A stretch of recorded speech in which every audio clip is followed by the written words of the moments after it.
Well, folks, you know you're in for a treat when you hear that sound because it's time for another episode of the RecPoker Podcast. This is a chats edition, but we also have a forums edition every week, just talking strategy. I'm your host, Rob Washam, Rabman50 in the home game, and Rabman50 on Twitter. And we have the best freaking job in the world talking poker with our friends here on the podcast every Monday night at 7:30 Eastern, live on YouTube. So join us every week for free and win a prize. All right, we're going to be talking to Lexy Gavin-Mather in a moment. But first, I have to mention that we are brought to you by Running Aces, the official sponsor of the RecPoker Podcast. Most of what we do here is free. We're a largely volunteer-based organization, so we depend on support from our sponsors and also from our premium members who take part in our training material and study opportunities for only $15 a month. Do you like talking poker with friends? For less than 50 cents a day, come connect over Zoom with other fun, encouraging poker players, all trying to get better. Or sign up for free, because everything starts with a free account at rec.poker, where all you need to join is an email address and a smile. And remember, you can always get your first month of premium for only $5 by using code RecPoker at checkout. Now, they are letting me host the show today, but I am only one man, and it takes a group, a gang, a village, a crew to make all the magic happen around here. We call this group of wizards the RECing Crew. And if you want to learn more about me or the rest of the RECing Crew, just go to rec.poker/crew, or you can just listen up because you're about to meet a few of them right now on the air, starting with producing co-host Chris Jones. I'm Chris Jones. You can find me 5B5 on Twitter or 5x5 in the PokerStars home game, and I help run our monthly deep dive strategy segment. My name is Joe Coolis. You can find me at Joe Cool PhD on Twitter as well as Blue Sky. And my role around here is to provide the training in terms of psychological aspects of poker and how knowledge of those aspects can lead to an improvement in your game. And I'm John Somsky, also known as Poker Geek MN everywhere, and I help coordinate our home games.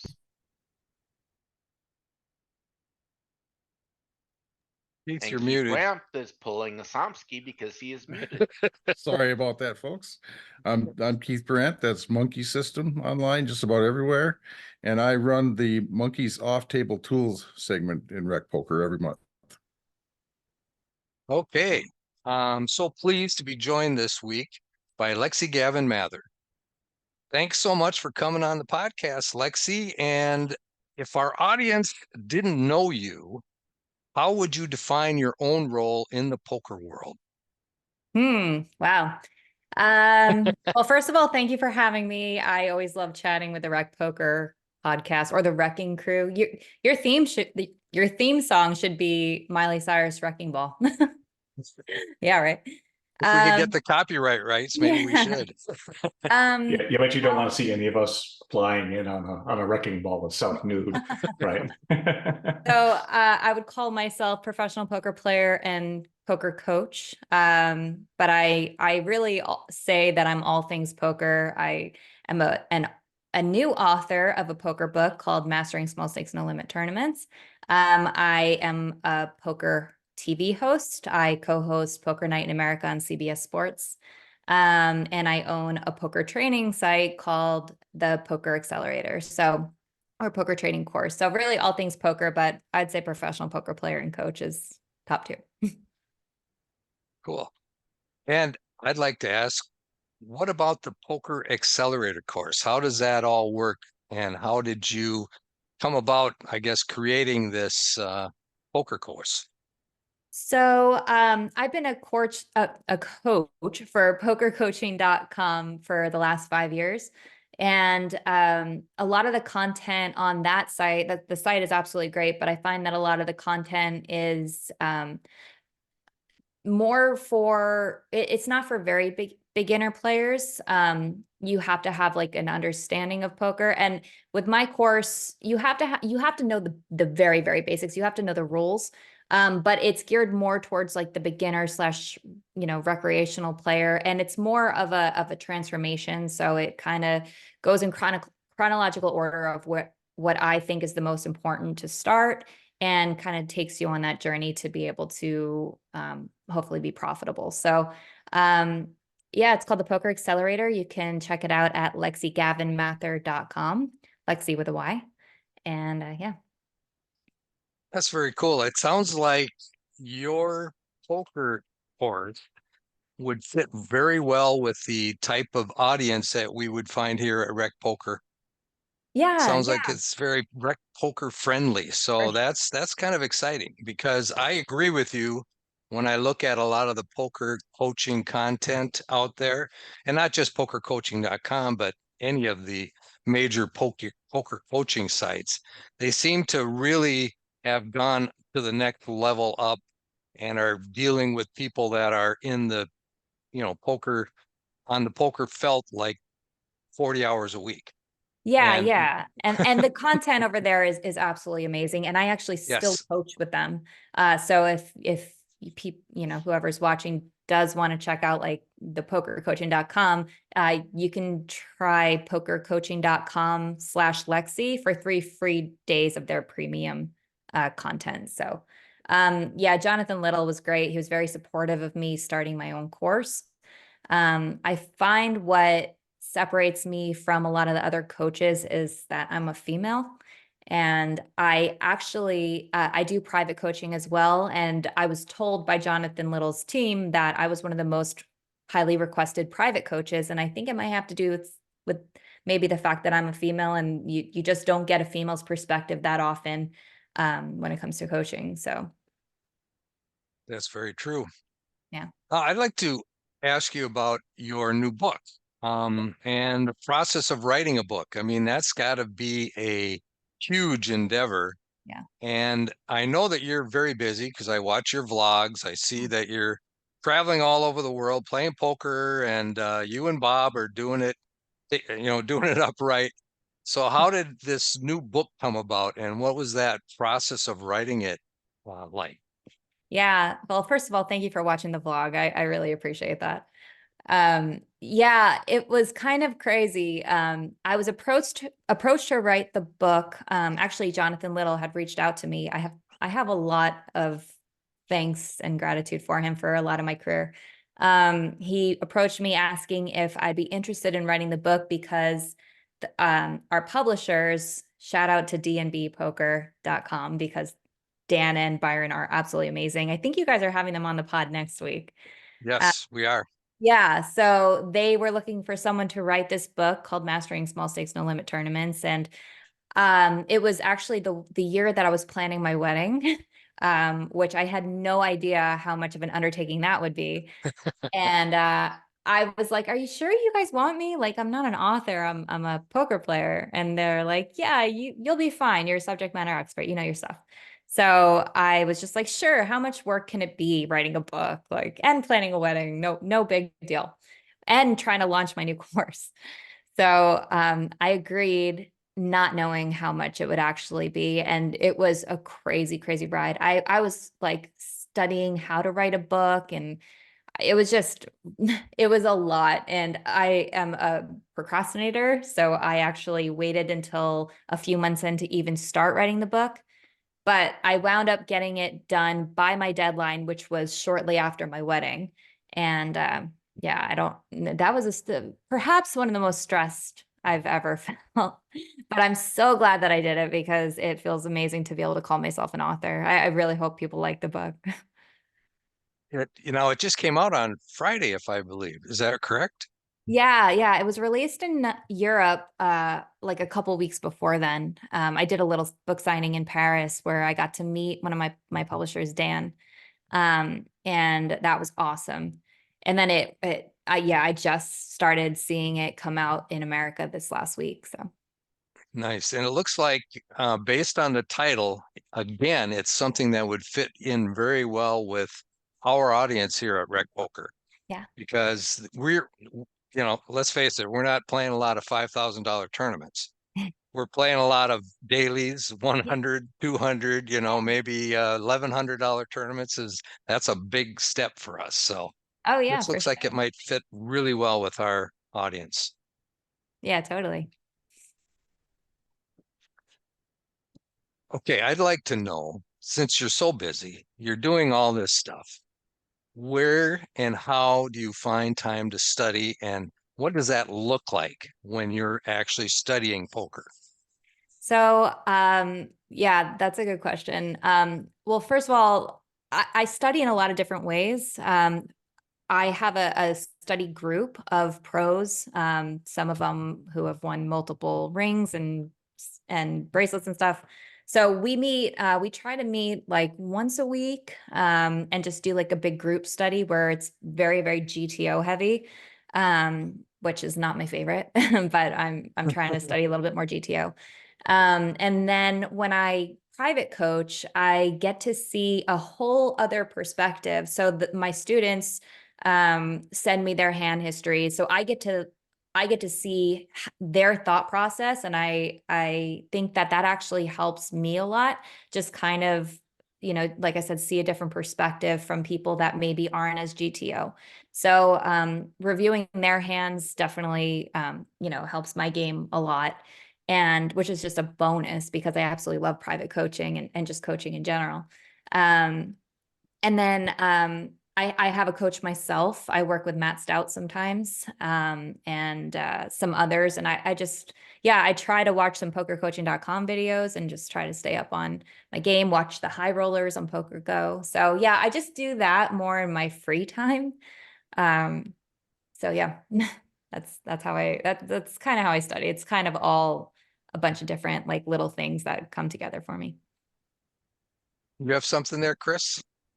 Yeah, Lexi, I've got a couple questions. One's from me and one's from our YouTube chat. I was just wondering, when you think about your book, I'm really intrigued by your book, and I think a lot of our audience um, kind of comes, I think, is hungering for a book like this. Like they can watch content like the Tritons or the EPTs or even the WSOP kind of live stream stuff, and they can maybe get a sense of like what you're talking, like poker coaching and other places which have high level content, but some of it doesn't feel like it fits when they go play their $200 daily at their local card room. And I'm curious, like, as you kind of like tried to frame for this book, what are some of the things that you recognize as being the big differences between small stakes tournaments and some of the sort of more higher profile poker tournaments? Yeah, it's just the level of the field. The players are vastly different when you're playing $200 dailies to a 5K. So I throw out all GTO like logic and just really play a more exploitative strategy. And a lot of the concepts that I teach in my book are adjusting to different player types. So it's really all about opponent exploits and manipulating bet sizes based on, like it's okay to manipulate your bet sizes to get your opponent who is not paying attention to bet sizes and over folds and over calls and things like that. So you can totally manipulate your sizes to get them to do what you want. So like it's okay to size big when you have it against a calling station who doesn't know the when they should be folding. So it just kind of talks about those adjustments. And then I got a question from the YouTube chat here. Jeff's wondering, what would you recommend for someone who's maybe a little bit older, but who's has been trying to play seriously maybe for the last couple of years, but has been losing? Do you think they're a good candidate for private coaching? Do you think they need to brush up on some other content first?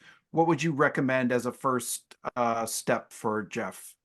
I think jumping straight to private coaching can be really beneficial because like I said, a lot of the coaching content out there, it can be hard to know where to start. And it's probably the best thing for him to just get a coach to send hand histories to, so that we or they can watch and analyze their game and see what mistakes they're making that they don't necessarily see. And then we can guide them like, okay, it looks like you're really struggling with small blind strategy. So you should, go and consume as much small blind strategy content as you can. Or, your raise versus in ranges are all, kind of whacked. So I think that would be good. Kind of, backwards map it, have a coach identify your leaks, and then you go and take that information and really nail down the whatever content you can find on that. You have something, John? Yeah, I had Kim Kilroy, who's a member of our RecPoker Crew and is often on these calls. She happens to be in Ireland right now, so she can't be. But her statement is that a lot of women are coming into poker right now. And, you mentioned that one of the reasons you were being sought out after as a coach might be because you're a woman.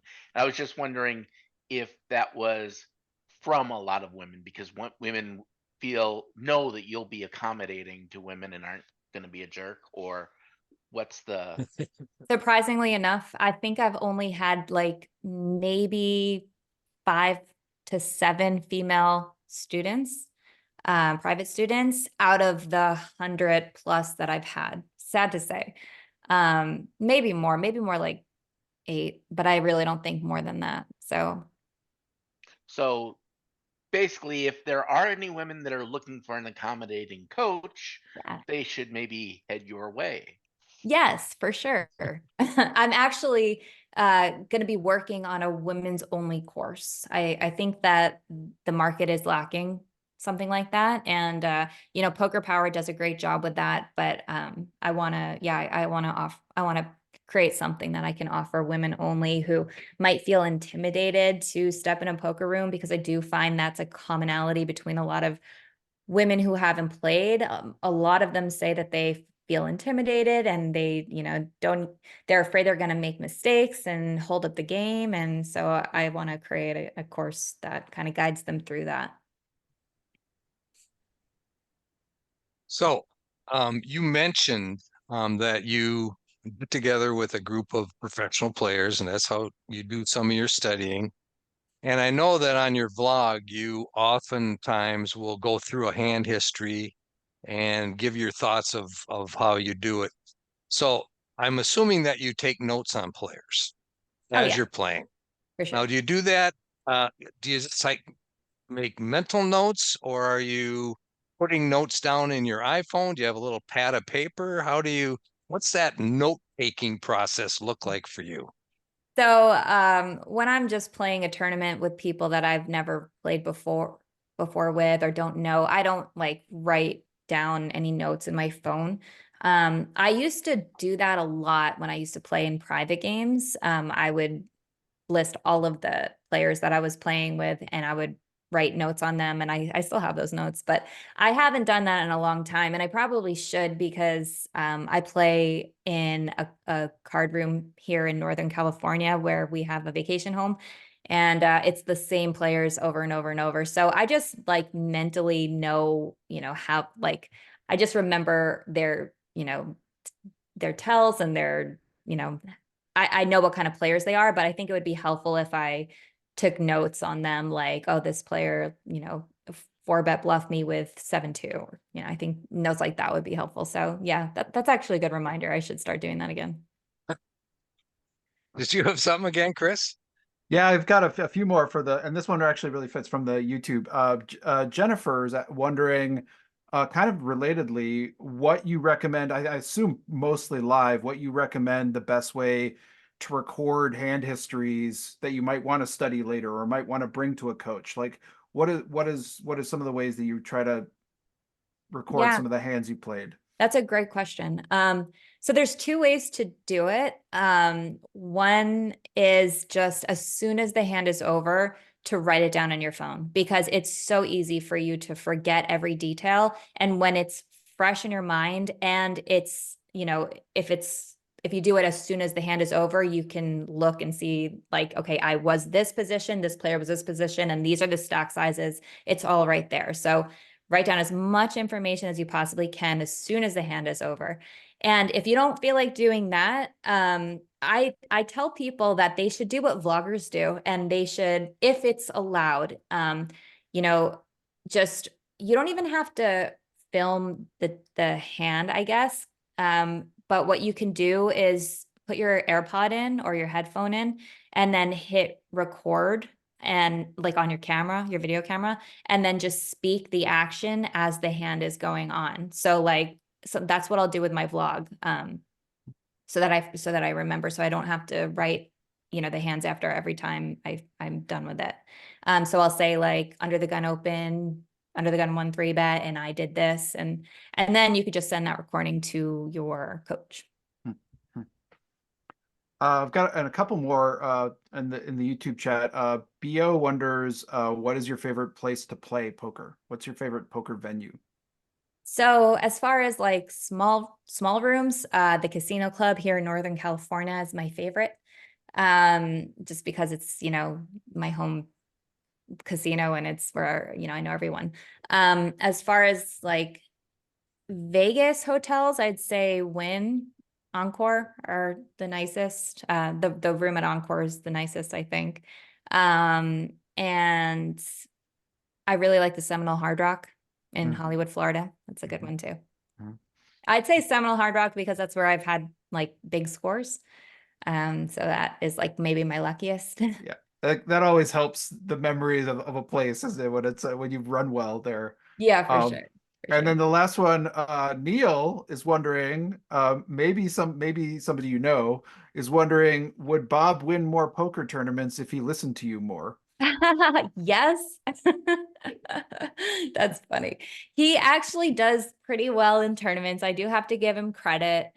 He is a private investigator, so the strongest part of his game are reads and tells. Like he just has a very good feel for what people are thinking. I say he plays BTO, Bob Theory Optimal. So if he just adopted a little bit of my strategy, I think it would help him. But actually it has, like, since we got together, you know, I do coach him on a daily basis, like here and there. He's final tabled a WSOP event. He's won a couple rings. So he's done well.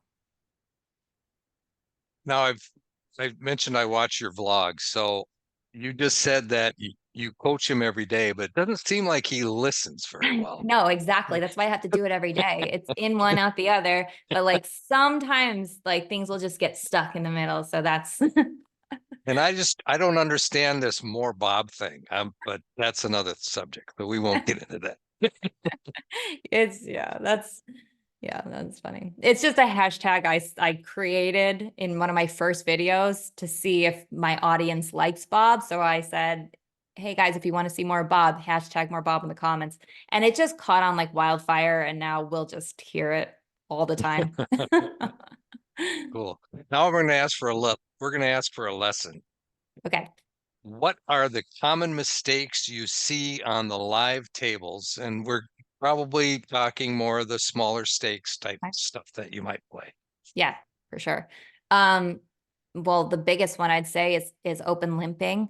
You definitely don't want, I mean, there's times where it's appropriate, but some players are just way too incredibly passive, and they, you know, I'm not a fan of limp re-raising your strong hands, because it just looks so obvious. And typically like there isn't as much pre-flop aggression in small stakes, where you're not going to get that opportunity to like it's not like people are 3-betting super polarly. So you're just not going to get a chance to create a big pot and come in for the limp re-raise. Like oftentimes it's just going to limp around. So I think that, stop open limping so much. It's just a weak passive play. Aggression wins in poker. So a strategy of betting and raising and putting pressure on your opponents is going to yield you far more chips than being passive by limping and calling and things like that. So that's probably the biggest mistake I see. Also, yeah, I'd say just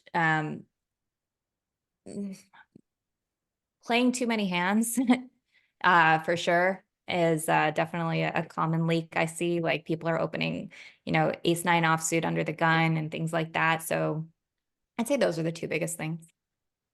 I wonder if they're seeing the final table replays of these high level tournaments where somebody under the gun does raise with ace nine. Right, And right. so they think it's acceptable. Yeah, exactly. I mean, it's all a matter of like, if you're on the bubble and you have a big stack and everyone's being really tight, then yeah, you should be opening ace nine off. Or if you're, you know, like you said, at a high stakes final table and there's like metagame, like then that's fair. But no, as like in general, people are just overvaluing weak, you know, aces pre-flop and getting married to their, you know, aces, kings, queens on really bad textures, like 9-8-7 suited, like 5 ways. So yeah, things like that. I'm going to throw you a curveball now. Okay. What mistakes do you still make at the tables? Ooh. What's Okay. your lead? Do you have one? And are you Yeah. aware of it? Yeah. Oh yeah. I have a few for sure. I would say I have a guilty pleasure. Sometimes I'll go down the TikTok rabbit while I'm playing, the TikTok rabbit hole when I'm playing, and I'll just like scroll, and I won't pay attention as much as I should. So that's definitely a big leak I'm gonna start working on for sure. And I find the best thing I could do is just put my phone away, which is hard because I vlog on my phone. So I have a work phone and a regular phone. So my personal phone, I just need to put away and, you know, just pay more attention. Um, Another thing that I struggle with, and I always try to do this, is waiting until it's my turn to look at my cards. I preach it. I say this is what you should do, but I have a tendency to, you know, even peel the first card before I'm even dealt the second card. And I just think that's a big leak. So those are two that I can think of off the bat. I'm sure I have plenty more. That's great. You got something else, Chris? Just a couple more quick ones from the chat here. Jennifer's asking, when you're playing a series at casino, do you try and play the ladies events if there is one, and how do you feel about ladies events? Yeah, I love ladies events. And that's so funny. I was talking with Bob earlier about how I need to play more of them. And there's a ladies event at South Point, I think next weekend, that I'm going to play. I think it's like a 200 or 220 buy-in for the Nevada State Ladies Championship or something. So I want to play that. I love ladies events. I think they're great. They're so much more fun than mixed fields. No offense, boys. They're just like, they're just fun. They're more chatty and it's just a good time. And I think it's a really good thing for the female community in general. And for any female that's looking to get into poker, I think just start with a ladies event so that you're in a comfortable environment. Women really want to help the other women. So I think that would be something good to do if you're new to poker. Great. And then couple more. One more just came in that's sort of related. BO wonders, any tips for handling obvious misogynists at the table? Yeah, I mean, I'm not a fan of fighting fire with fire, so I wouldn't stoop to their level and start arguing with them. I would either put my AirPods in and just, you know, sometimes I'll put them in and not, you know, just not even listen to anything, because then it kind of, you know, shows people you're not listening and you don't want to talk. And so you could do that. You could also obviously listen to music and not hear it at all. Or you could just tell the floor. I've done that plenty of times. Yeah, they'll handle it for you. And chat is just great today. The chat's blowing up. We've got a lot of hashtag more Bobs in here. But one last question showed up from JD wondering, when you say GTO isn't your favorite, what do you mean by that? What don't you like about it? Oh, I just hate studying it. No, it's not. I think that it's just, I think that you have to have a baseline understanding of GTO in order to deviate and exploit. Not I think, it's a fact. You need to understand GTO to deviate. But I find it painful. I just don't love working with solvers, but I also think that it's very overrated for small stakes. I don't think that it's good to do, you know, what the solver says necessarily against people that don't understand GTO at all. And 95% of small stakes players don't understand GTO strategy. So that's what I mean when I said I don't like it. If you're playing 5Ks and 3Ks and things like that, then of course, like, I'm gonna go into GTO mode. It's just not my favorite thing to study. I love studying human behavior more and the psychology and things like that. Solvers are boring. I agree 100%. Right? I agree, definitely. I mean, I'm like you, I do use them. I Yeah. do study them to try to get baseline strategy, but I'm much more involved in understanding what the other players are doing, which is wrong, which you can then exploit. Yeah, for sure. Joseph, do you have something here? I do. So it's nice to meet you, Lexi. I admit I don't know a lot about you because I don't consume as much poker content as everybody else. But I did look you up today and looked at one of your videos. And it said that you're a former attorney, or you dropped out of law school. Did I get that correct? Yeah. Go ahead, So sorry. no. Which is interesting to me because I think one of the questions that I've asked multiple coaches is how they manage expectations for players. 90% of people do not make money in this field, but I understand the concept of a financial planner wants to drive in a nice car and say, well, I've made all this money, but it's probably unrealistic for the vast majority of people to essentially accomplish that. Yes. And because we talk about recreational players, the likelihood of them winning, I'm sorry if I'm ruining everybody's day, but of winning millions of dollars in this field is very, very, very low. Mhm. So given that you're asking people to spend a fair amount of money per hour for coaching, how do you manage that expectation for them to say, look, this is a really, really hard game. At the same time, you can win, but it's not quite as much as you see in the big videos that everybody uses to draw people to their site.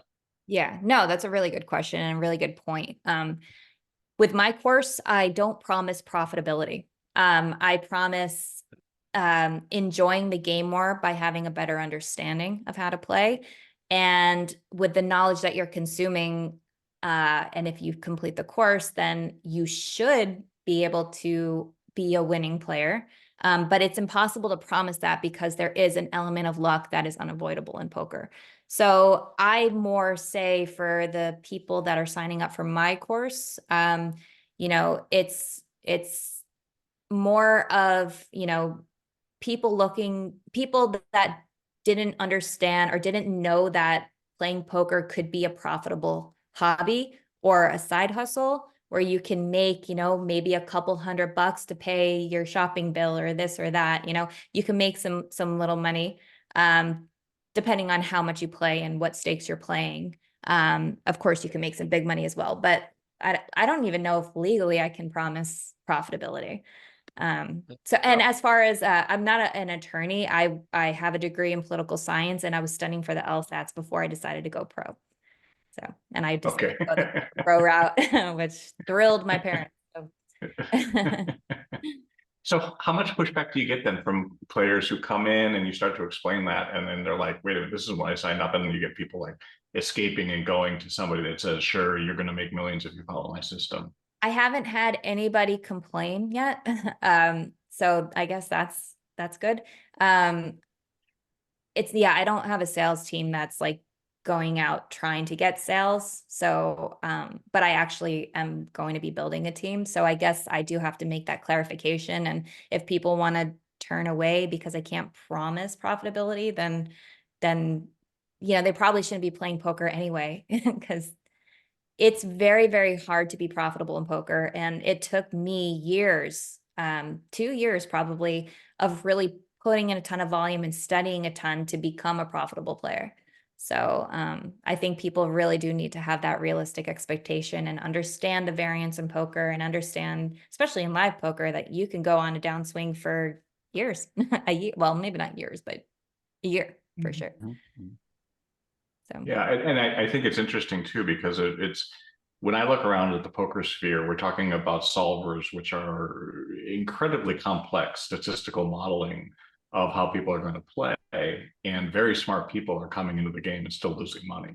at it. So it's nice to hear that you have a means of kind of letting people understand where they play, because otherwise they end up angry and frustrated year after year and saying, what's wrong with me? Right. Yeah. And it's interesting because I actually do find that a lot of my students are like lawyers and doctors and psychologists and like people with like a high level, you know, status. So it's like interesting that, and I always put the disclaimer in the beginning. I always tell them poker's a journey. It's going to take a lot of work. And yeah, so I do think that with like studying and putting in the work and effort and the volume, that you can be a winning poker player. Like I want to be able to promise that, but it really comes down to you and how much you work on your game and how much you're playing.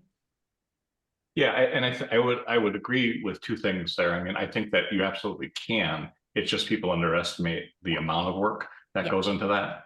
And I also want to absolutely agree with you that psychologists are a high status position in the world and should really be respected at all times. Are you a psychologist? I'm a psychologist. So. All right, cut him off. Cut him off. Thank you for answering. I appreciate it. Yeah, for sure. That's funny. Chris, do you have something else? Yeah, one more coming in from YouTube. Jeremy's wondering, saying, while solvers are boring, how important is the pre-flop solver fundamentals like charts for MTTs even at lower stakes? Like, so maybe we don't need to go into like the whole game tree of a GTO thing, but for a player who's starting out and thinking about MTT approach, even at those like $100 daily tournaments, how important are charts and thinking about that in terms of their approach? Super important, like super, super important. Stick to the charts because your opponents at the small stakes are going to make mistakes and you want them to not, you know, pay attention to the charts and not play a correct pre-flop range, but you should be. And you can adjust you can widen your ranges based on how tight your table is. So the tighter they are, the wider you can widen, the more you can widen those ranges. And the more aggressive they are, you should be tightening those ranges. But if you really, I think that's the first thing that people should study are pre-flop charts. I agree with that 100%. 100%. Good. Like you said earlier, when you talked about the mistakes that people are making at the table, they're playing too many hands. They're limping too many hands. Yeah. So if you're playing a GTO starting range, you are going to have a better range than them in most cases. So you're already starting with an advantage in every hand. Exactly. Yeah. If you have mistakes in your pre-flop game, you're just setting yourself up for failure post-flop. And I see that a lot in the games that I play for sure. Yeah. So Chris, do we have, are we ready for stake study stack? Yeah. So Lexi, I don't know if anyone warned you about this, but No. so we No, have we a new didn't. all right, we have a new segment on the show where we have a game we play called Stake Study Stack. I'm gonna give you 3 names of people, and you have to choose one that you want to stake in a cash game or tournament, one who you want to study with, and one who you just like to take all their chips at the table. As a matter of fact, I think you guys just had Matt Affleck on and Yeah. Yep. because he said stack Lexi. Yeah. Well, funny enough, his name might show up here. We'll just see. We'll just okay. see. We'll just see. All right. So the 3 names I have for you are Jonathan Little, Matt Affleck, and Bob Mather. Oh man, I so want to get Matt back. But Matt is so good and I really would love to study with Matt. So I'll say study with Matt, even though he's wanted to stack me. Stake Jonathan, stack Bob. I love stacking Bob. I love it. Love it. That's great. That's fantastic. Yeah. All right, we have another segment that we've started recently, and it's called Close the Action. And this is where we're going to ask you a bunch of questions, and you don't have any time to react or think. You just answer as quick as you can. And if there's a question you don't want to answer, you can just say pass. Okay. Okay. So we're going to go through some questions, and I got a list of them here that Jim put together. I don't know if I'm going to hit them all, but we'll see what your reaction is to some of these. Okay. Favorite poker hand? Aces. Oh, of course. Poker, gamble or skill? Go. Your biggest poker peeve? Eating finger foods at the table. Is Die Hard a Christmas movie? I've never seen it. Oh. Okay. Is Ace King a drawing hand? Yes. Well, no. It's a great hand. I love Ace King. So it's both. What's the code word for not chopping the blinds? For not chopping? Yes. For not chopping? Play? Okay, good. We're doing an experiment on that. Okay. We'll fill you in on that a little later. Okay. All right. Is a hot dog sandwich? No. Is a taco a sandwich? No. Is a Pop-Tart a sandwich? No. So none of those are a sandwich. All right. Should vacations be lazy or busy? Both. And I think we already asked this question, your favorite poker venue. Who is one player you respect and why? Chrissy Foxen. She's one of my best friends and she's amazing. And I think she is the best female player in the world. Yellow light coming up. Are you going to slow down or speed up? Beat up. What's your favorite childhood family holiday meal? My parents do an unbelievable Christmas spread. It's got everything you can imagine. So I'm just going to say the Gavin family Christmas spread. Nice, nice. Are you pro chop or no chop? No chop. Who is your poker nemesis Pass. besides Bob? Pass. I can't.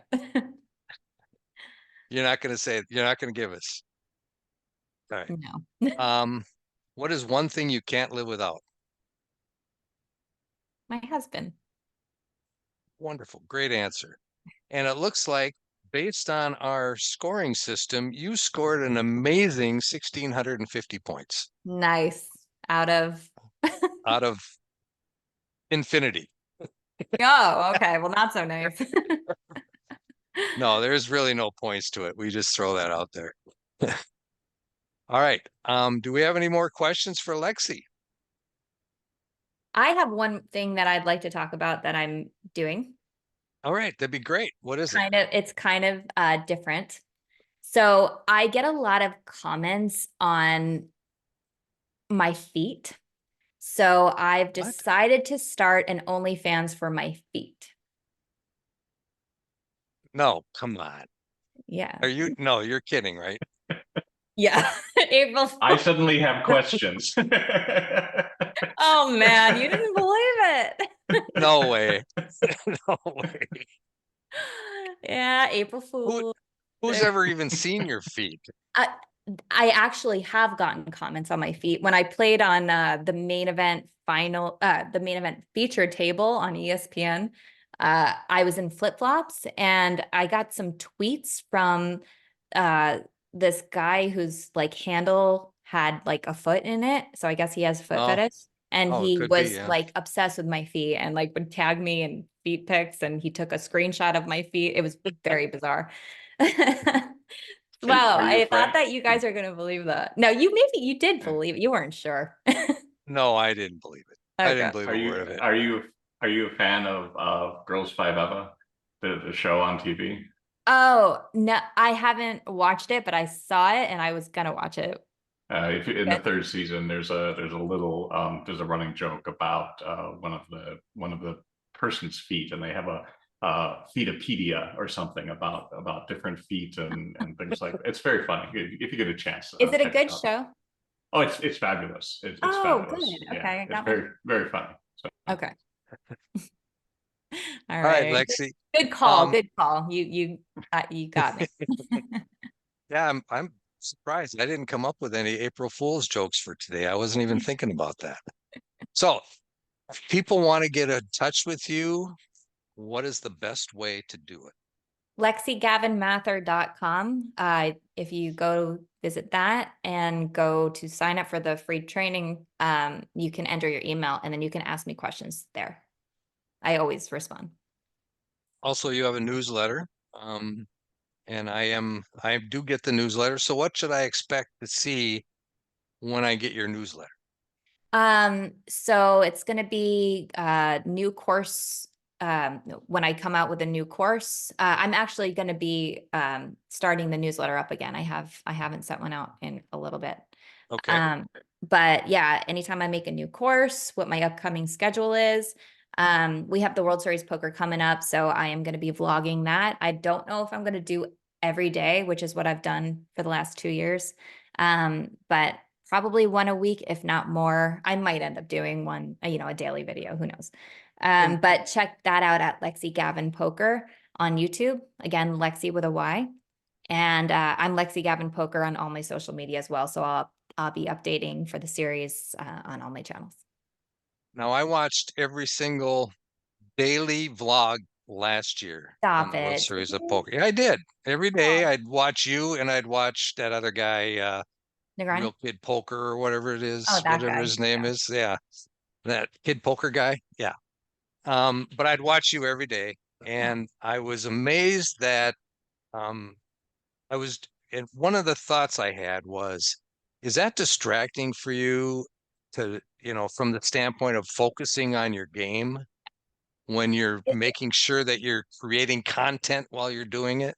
Yeah, it's a lot. The World Series grind is a lot in and of itself. And then to add the daily vlogs on top of it, it's a lot. And it's not just making the vlog, it's doing the thumbnails, doing the titles, the description. So it's a lot. So Negranu this year decided to do, as far as tournaments, he's trying to focus more on quality over quantity.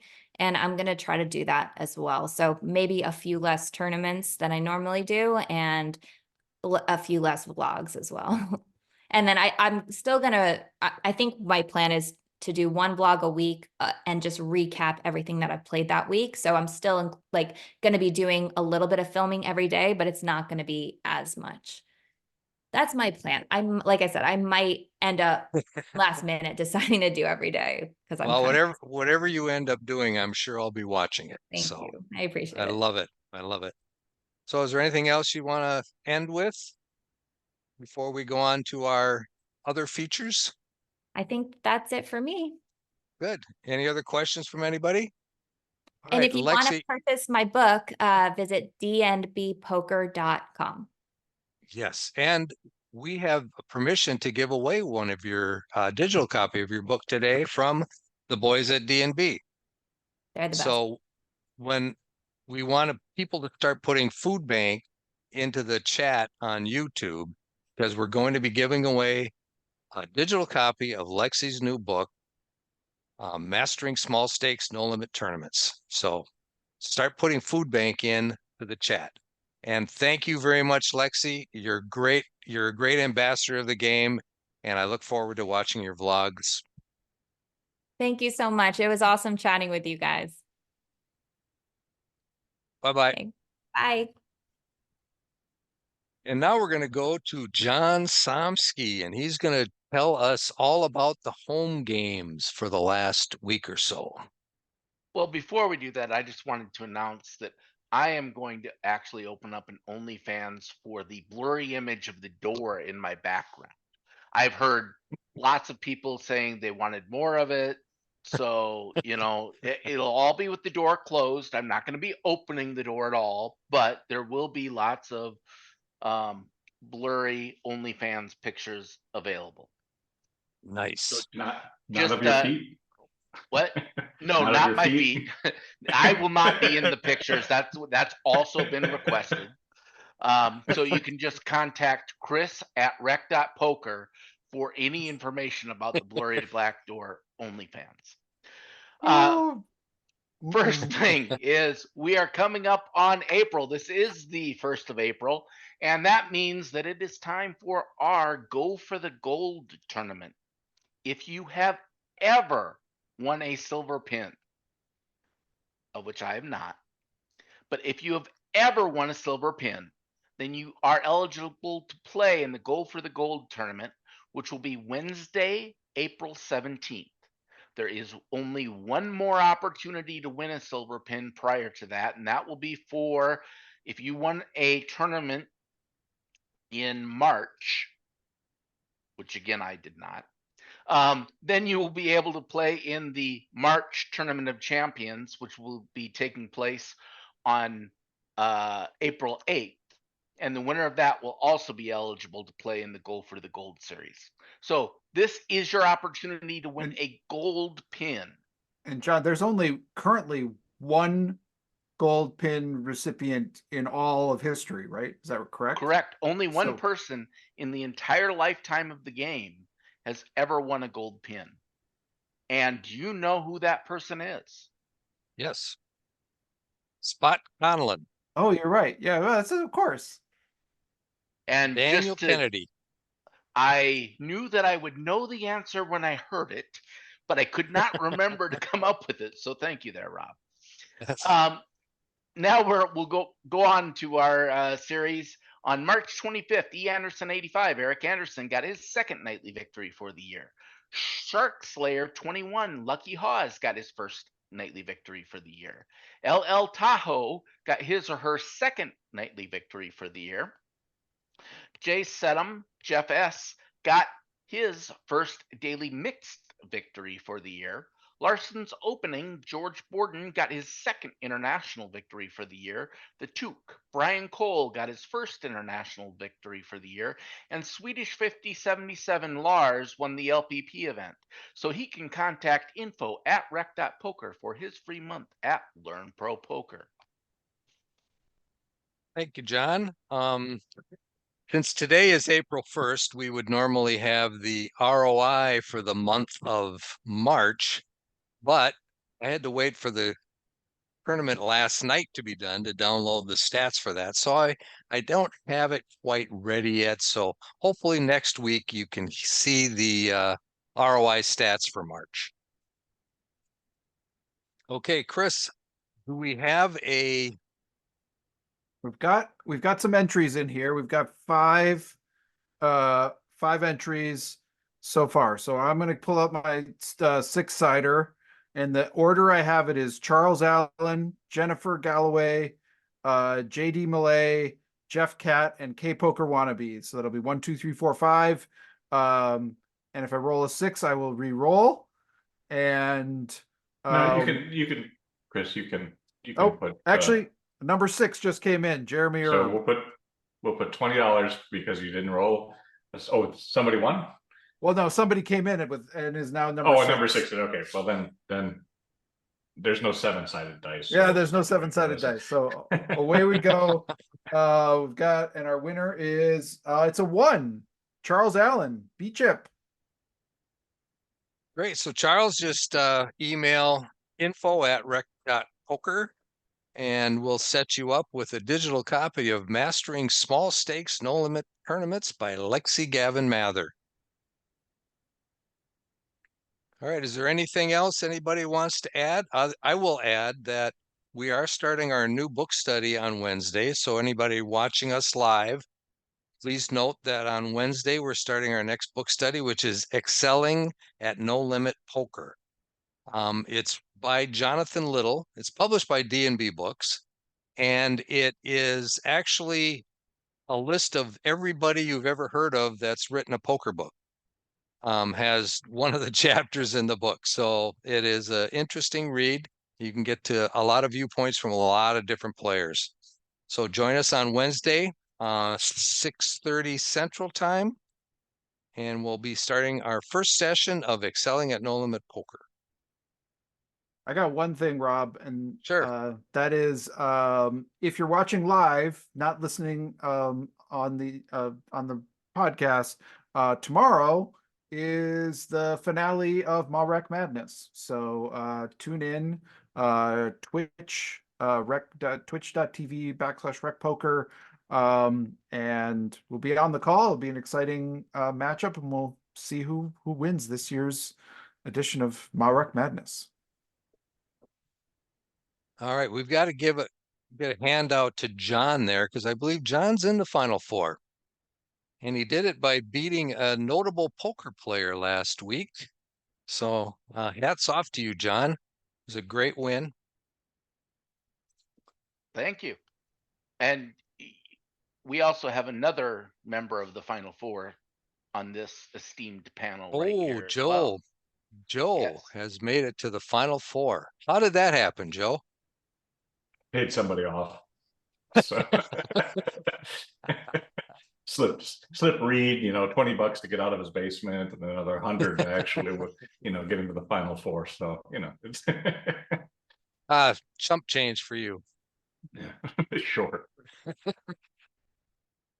All right. If nobody's got anything, one other thing I want to mention, that our sponsor obviously is Running Aces Poker, and in April 18th to the 28th, I believe, they are running the MSPT. Will be coming to Running Aces, and so everybody that's interested in the MSPT and Running Aces Poker, they are hosting the event, and should be a good one.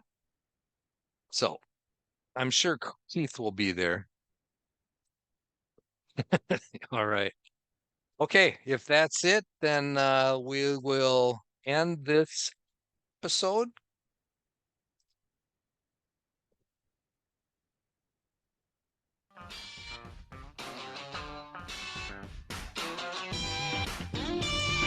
Thanks everybody for coming.